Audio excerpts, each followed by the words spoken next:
Willow Creek Springs presents Healthy Living with your host, Joe Grumbine.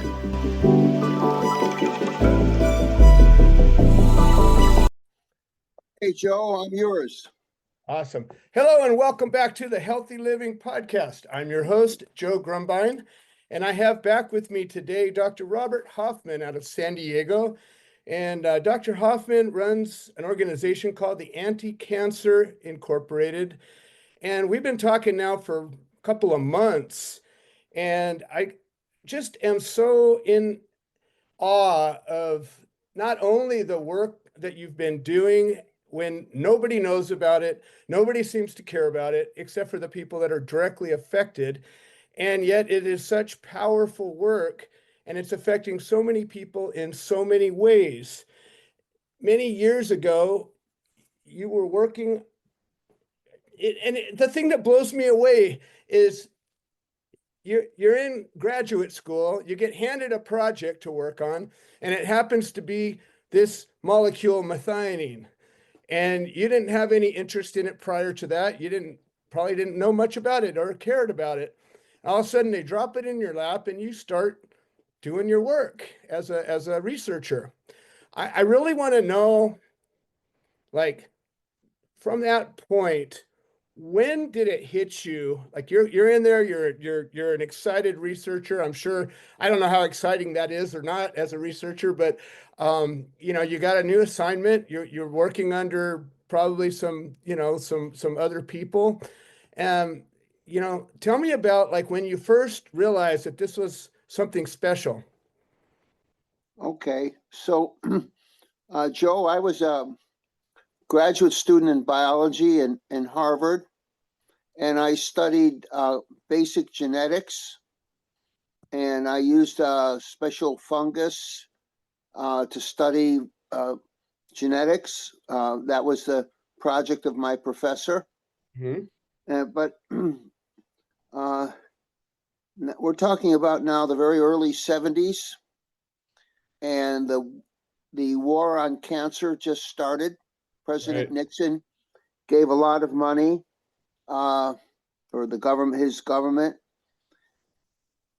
gave a lot of money to the National Cancer Institute of the National Institutes of Health, and they started what was known at that time the war on cancer. Right. But at that time, the paradigm was essentially all cancers were caused by viruses, which turned out to be absolutely not the case over the years, but that's what it was. And everybody was following the paradigm.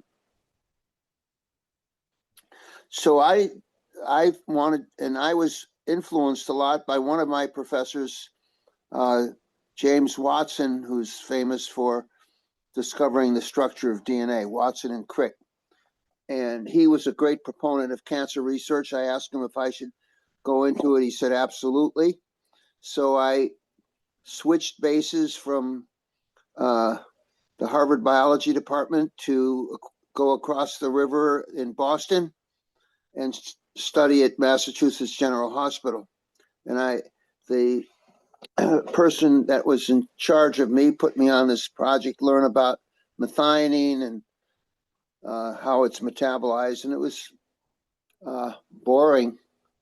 And then I started to see a couple papers that said cancer cells don't grow on the precursor of methionine, but normal cells do. And I said to myself, that I think that's important. So I started studying it. And the received knowledge at that point was that cancer cells can't make methionine. And there are still people writing papers about that. But I found out 50 years ago, it's not true. So I found that cancer cells make a lot of methionine, but they still need. Let's take a step back, because we always have new listeners and they're like, well, what is this methionine? So, we're going to spend a lot of time talking about it. Common amino acid. Mm-hmm. Proteins are made up of amino acids. the order of amino acids in a protein determine what the protein can do. Correct. Proteins are the essence of life. They are catalysts of all the thousands of reactions that go on in the body. But methionine is special because it not only is a component of every protein, but it also donates one of its carbons to other molecules in the cell, especially molecules that wrap around DNA and control gene expression. And this Pretty process important. is called methylation. And so it turned out that this methylation process, where the cell transfers one of the carbons of methionine to other parts of the cell, especially the proteins that wrap around the DNA and control the readout, that's all messed up in cancer. So too much of this methionine is used for this process, and the process is out of whack. And it probably is the essential change when normal cells become cancerous, that this is the way the cell becomes malignant, it becomes out of control. And so I started to realize this way back then. And when I saw that the cancer cells make tons of methionine, but still need an external source, like from the diet or from the medium in which they're growing, I knew this was very important. But I was just this little guy in this sea of great scientists in the Boston, Cambridge, Mass area. These great guys, some girls. Who am I? I'm nothing.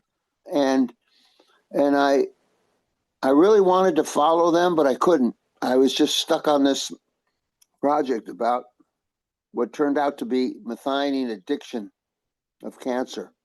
Right. So through many ups and downs over 50 years, here we are. And we're starting to understand methionine addiction more. We have further developed an enzyme that breaks down methionine that can be taken by mouth. And over 300 patients have received this enzyme, and some of them in conjunction with other therapy, and a few just by itself, I think are helping cancer patients. But we've got a long way to go. We haven't had a clinical trial. With the patients, we're just going by case.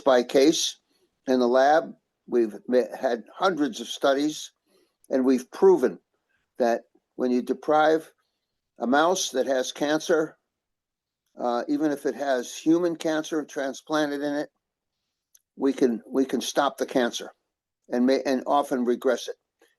Especially when we combine what we call methionine restriction, both on diet and both this enzyme and chemotherapy. That's Fantastic. proven. With so many papers up and down, people have repeated our work and shown that we're correct all around the world. And so that's where we are now. People will say, well, why isn't this all over the place and everybody in the world taking it? And my answer is because the big pharma companies don't see any money in it. Right. And okay, I get it. I get it. They're in business to make money, and they're not going to make a heck of a lot of money on methionine restriction, putting people on a diet that's low in methionine and giving them methionase.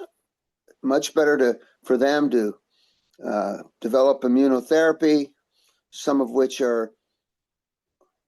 reach revenues of over $20 billion a year. Absolutely. So that's where we are. It's not a conspiracy. Nobody wants the cancer patients to die or not get better, but it's human nature to do things that are in your own interest. And The pharma companies are not going to develop methionase. There's no money in it for them. So we're just going slowly, patient by patient, and try to help as many as we can. So you actually manufacture this methionase? We sure do, and we do it really well. Nice. It's manufactured by us. We've been doing it for 30 years. We've been perfecting it. Due to the generosity of a number of our patients who donated, we were able to buy a bigger fermenter, which is nice. critical in the production. We produce it using a standard bacterium, E. coli, in which we insert the gene that codes for methionase. It's pretty standard manufacturing process.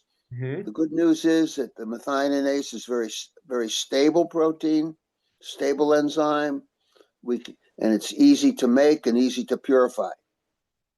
So the thing about this, and this is interesting, I was listening, when you get diagnosed with cancer, all of a sudden your job is to heal yourself, and if you're smart. And so that's my job right now. So I'm studying, learning, working, doing everything I can to better my condition.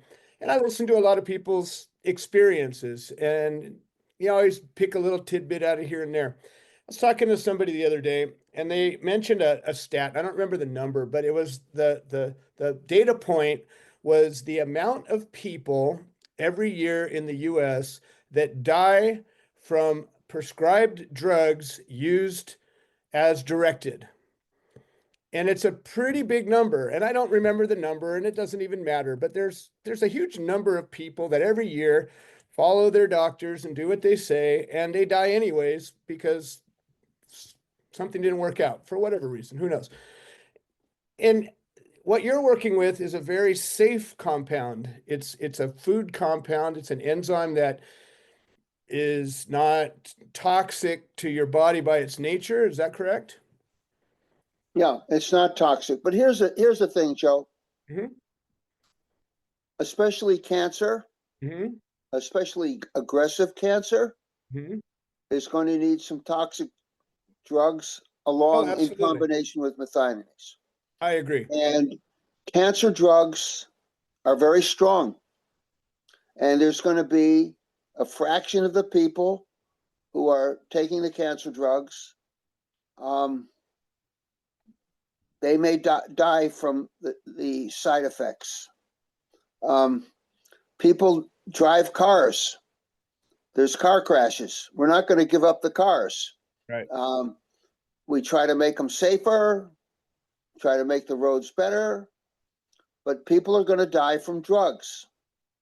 And the point is that more people should benefit from them than don't benefit. And I think that's the case with every FDA-approved drug. And let me tell you one thing. When I was a very young guy in my early 30s, I spent 7 months as an exchange scientist in the Soviet Union. Okay. Couldn't even get an aspirin. Wow. There were no cancer drugs. I had to have a tooth extracted. The anesthetic didn't work all the way. I never had such pain in my life. Wow. So we all hate the pharma companies, but I'll tell you, it's a heck of a lot better having the pharma companies than not having them. I experienced that. And Dr. Hoffman, I wanted you to respond that way because I knew you would. And the reason why I had that exchange is because, I come from a point of view that we want to do things naturally as we can. And unfortunately, people get their mind so one-sided or another that they sometimes lose sight of logic. And one of the things that you always seem to hold on to as your anchor point is, let's be logical. And I just knew that you would turn a little bit of logic into this. And folks that are listening, there's no perfect world. We all think that it could be this way and that way. Well, you think that until something different happens to you, and then you think differently. And that's just what we all do.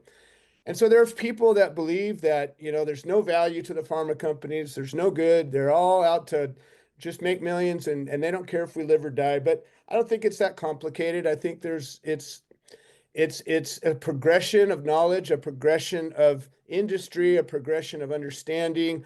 And yeah, people are going to make money and they're going to try to make money along the way. And where there's money to be made, they'll do more work. And where there's less money to be made, they'll do less work. But it's not sinister the way I think people think. Maybe there's some sinister people in it. If we need the pharma industry, what would the diabetics do if they couldn't get insulin? I mean, what would we do if we couldn't get antibiotics? What would we do if we couldn't get the cancer drugs? We absolutely need the pharma industry. They're quite tightly regulated. We have the FDA so far. Hopefully. There's no conspiracy there. And if the people who have that attitude, the pharma industry is no good, all they do is make money and poison us to death, they're wrong. There you go. So I just wanted people to hear, a lot of times people think that that's my mentality. And, I want to be as natural as I can. I want to be as harmless as I can. But we all do, Joe. That's all I want. For example, you have a very aggressive cancer. Yes. And it ain't going to be, it's not going to go away by just feel good stuff. Right. No way. Well, now we'll shift gears. Actually, I wanted to make one more point. So every Sunday at 4 p.m. Pacific time, you have a group of people that are all working with your organization, either working with or at least knowledgeable about this methionine restricted diet and methionase. We all have that in common. There's lots of different people from all around the world, all different scenarios. There's doctors that come on. There's cancer patients, caretakers, doctors that have cancer, and every which way, all different types of things. It's a robust conversation, and I will be putting a link to that conversation in the show notes here. I invite all of our listeners to pop in. I think last week we had one listener. They weren't identified. I think they were just listening in, but I think they might have come from here. So real grateful for all. If the people don't want to identify, it's okay. It's all right. Whatever makes them feel good. Exactly. 100%. All right. Well, that is our anchor point here, just so people can understand where this conversation is coming from, who the heck this Dr. Hoffman is, and what the heck is methionine. Now we're going to fast forward, shift gears where we left off, and we're talking about my case. And where we left off, I went to a dentist last week, and he told me that he was really sorry about my situation, and he pretty much said I was going to have all my teeth pulled out, and he didn't know what to do. And so after that, I discovered a biological dentist nearby. I was able to contact them and pull a string or two and get them to get me a quick appointment. I went to that appointment yesterday. So the reason for this dental appointment is, as you said, I have a very aggressive progressed cancer. It's trying to land. It hasn't landed yet as far as we know, but it's circulating and trying, and I'm doing everything I can to keep that at bay. I am continuing to tighten my methionine restricted diet. I'm fasting more, I'm juicing more, I'm all vegetables and fruits. I am pushing this as hard as I can. I've lost 20 pounds. I think I finally stabilized. I'm healthy. Look, you see me, you see the face of a healthy man. You see my lump, I got a friggin' giant cancer sticking out of my neck. So there's a dichotomy going on, and I'm strengthening myself for this battle so that I can get through to the other side as strong as I can. But it's not shrinking. In fact, it's slowly progressing. I feel a little bit more pressure in my neck, and I don't like that, and I need it to go away quick as I can. So I visited the radiation oncologist, visited the medical oncologist, and I visited Dr. Castro, who's an integrative oncologist. These are all within the last few weeks I've been engaging with them. So what their plan of action for me is, they want to hit me with radiation pretty hard and chemo pretty hard, and they want to hit me for 5 days a week on radiation and 1 day a week of chemo for 6 weeks straight. That's their plan of action. My hope was that we would show some kind of change before they started, and I could get them to consider hitting me with a lower dose to start with, but it doesn't look that that's happening. So now we're trying to get it to happen quick as we can so that I can get through it and get to the other side.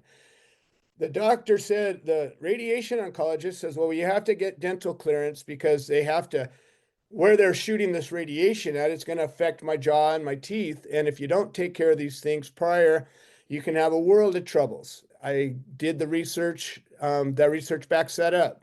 So my goal is to get my teeth straightened out enough that I don't have any problems with the radiation. Well, a couple of years ago, I went to Mexico and got all my teeth done, had crowns, had all my metal taken out of my mouth and all of that stuff. I thought I did a good job. Well, it turned out I had a root canal in one of the old teeth that had a little abscess in it. Didn't know about it, didn't feel it, didn't hurt, nothing. And I didn't realize it. So I've got this infection in my mouth. And then there was another one over here. And then I got some gum problems. And again, I don't notice it, don't think about it. I go to this biological dentist, amazing woman. One of my concerns, and I'm sure you understand this, you talk a lot about chemo, but what they're saying for my case is the chemo works adjunct with the radiation. It doesn't do it on its own. And I still want to have another conversation about that with them, because if the radiation is, if I'm not able to get that, I want to know if I can get in there and do some other sort of treatment until I get these teeth fixed. And Joe, let me interrupt a minute. please. You surely can start just with chemo. Okay. And you can discuss that with your doctor and, Yes. and add one other, about one, maybe two, but maybe just one other drug to your cisplatin. Mm-hmm. That's a you can take the standard chemo for squamous cell head and neck carcinoma. You Right. surely can do that. And then you can follow that up by radiation. So that's a viable option. You can confirm that with Dr. Castro. Yes, fantastic. As well as your medical oncologist. So yes. I don't see any issue about that at all. Good. So here's what happened. And here's a concern. The radiation to me scares the shit out of me because it's accumulative and your body can only handle so much of it. And so in my life, I've only had a handful of x-rays, and I think I had a traumatic brain injury when I was a kid, so I'm sure I had scans then. But since then, I pretty much, go out in the sun. But aside from that, chemo, Joe. Yeah. Yes. I think that's going to be my move. I think that's I think it's a good move. You're going to have to add at least one more drug. Mm-hmm. And you can, between Dr. Castro and your medical oncologist, you can come to a good consensus how to do that. And then you can always get radiation later. Let's see how the chemo does. And remember, hopefully your methionine restriction diet methionase are going to make the chemo work better. That's what we hope. 100%. That's what we hope. 100%. So that's kind of where I'm at. It's a crazy. Joe, I have to give you a little bit warning. I'm down to 1% on my charge. I wasn't paying a good enough attention. I'm plugged in. Okay. But I'm using more than I'm getting. Got it. Well, then we'll wind it down. We can keep going for a while. It may stay at the 1%, but if I disappear, I'll know why. All right, perfect. That's a good lead in, and if he drops off, I'll close the show out. So okay, this is really important, and I was hoping that you were going to have this opinion, and I just, it's. I am consumed with all this, and I'm getting pinged by doctors and trying to remember. Joe, you're doing good. And if it were me, I would start just with the chemo. If it were me, okay. But I want you to get this blessed by Dr. Castro and your medical oncologist, and what your chemo cocktail should be. Yes. Okay. I'm going to reach out to my medical oncologist tomorrow and see if I can tell her that your teeth are not ready for the radiation quite yet, and you want to start with neoadjuvant chemo. That's what it is, neoadjuvant. I'm writing this down. Because in the end, you might be doing all three. Exactly. Chemo, get some radiation, and then the tumor will be small enough the surgeon will go in and really get it out. So that's what it's all about, Joe. Well, that's what I feel And then much after better. if you go all that route, then you'll start another kind of maintenance chemo to keep the damn thing from coming back.